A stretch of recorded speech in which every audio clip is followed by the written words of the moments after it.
আজকে আমাদের ইয়াং শাসক মহোদয় তিনি যদি মনে করেন যে উনি রাতারাতি সব বদলে ফেলবেন, পারবেন না।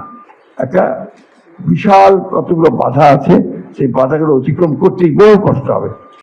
সরি, দীর্ঘকালের পুঞ্জীভূত সমস্যা। প্রথম সমস্যাটা হচ্ছে যে বাংলাদেশ একটা দরিদ্র দেশ এবং বাংলাদেশে অর্থনৈতিক কর্মকাণ্ডের মূল জায়গা হচ্ছে ঢাকা। আজকের না, অতি সুদূর অতীত থেকে এখানে আপনার যখন কিছুদিন আগে বলছিলেন আমাদের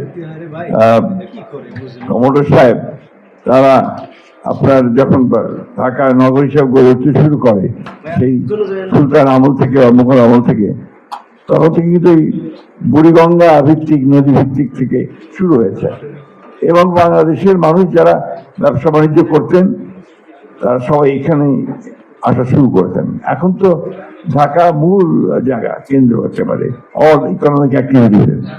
ফলে এখানে দুটো কালচার গড়ে উঠেছে। একটা কালচার হচ্ছে আরবান কালচার, আরেকটা হচ্ছে রুরাল কালচার।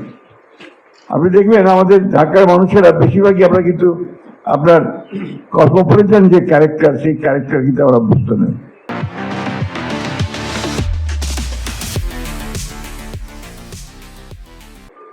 আমরা আমাদের একটা সেই গ্রাম্য ব্যাপার স্যাপার আমাদের মধ্যে থেকেই গেছে প্রায় সকলের মধ্যে। একেবারে পুরো ঢাকা নগরে নাগরিক হওয়ার মতো আমরা সবাই হয়ে উঠতে পারিনি। আপনি দেখবেন খুব মজার ব্যাপার আছে কেন, আমি খুব খোলামেলা কথা বলছি। আমি যখন ঢাকা শহরে গাড়ি চালাই, আমার ড্রাইভার যখন গাড়ি চালায়, তখন সে সুযোগ করে ফাঁক ফুক দিয়ে যায়, সমস্ত নিয়ম ভঙ্গ করে দিয়ে। যেই ক্যান্টনমেন্টে ঢোকে দেখবে সে সিধা একদম সেই চলছে। এখন কি ইদানিং কালে একটা বিরাট উন্নতি হয়েছে, কিন্তু সিগন্যাল চালু হওয়ার পর থেকে এটা কিন্তু মানতে শুরু করেছে সবাই, তাই না?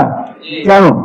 কারণ সে দেখছে যে আর্টিফিশিয়াল ইন্টেলিজেন্স দিয়ে সে ধরা পড়ে যাবে যদি সেই নিয়ম ভঙ্গ করে, তাই না? ওটা ফাইন হয়ে যাবে অটোমেটিক্যালি। এই যে আপনার একটা সচেতনতা, এই যে বোধ, এই বোধ থেকেই কিন্তু নাগরিক যে চিন্তা ভাবনা সেটা গড়ে ওঠে। এখন আমি আপনার সুন্দর ঢাকা সিটি করতে চাই, আমার অবস্থানটা কোথায়? পৃথিবীর সবচেয়ে খারাপ শহরগুলোর মধ্যে নিচ থেকে 3 নম্বর। কয়েকদিন আগে পত্রিকা এসছে। এটা একটা হারকুলিয়ান টাস্ক।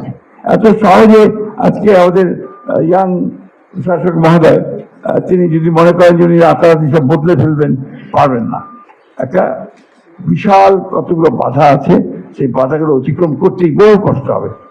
সবার আগে যে চিন্তাটা আমরা করতে চাই, আমার প্রতিমন্ত্রী মহোদয়ের সঙ্গে কথা বলছিলাম যে আনলেস আমরা যদি এই সিটি কর্পোরেশনগুলোকে একটা গভর্নমেন্টে পরিণত করতে না পারি, সরকার হবে সে, এবং সেই নিয়ন্ত্রণ করবে অন্যান্য ডিপার্টমেন্টগুলোকে যেগুলো ঢাকা শহরের জন্য প্রয়োজন।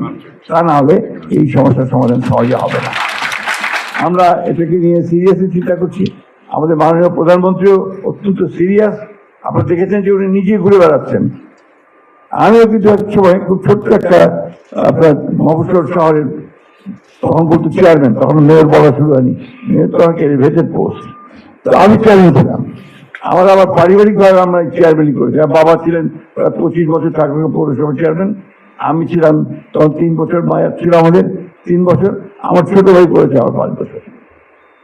আমাদের একটা ধারণা আছে একটা পৌরসভা সম্পর্কে। আমার বাবাকে দেখতাম সকালবেলা, আমাদের ছোট, ঘুম থেকে উঠেই উনি ওদের নামাজ পড়ে উনি বেরিয়ে যেতেন।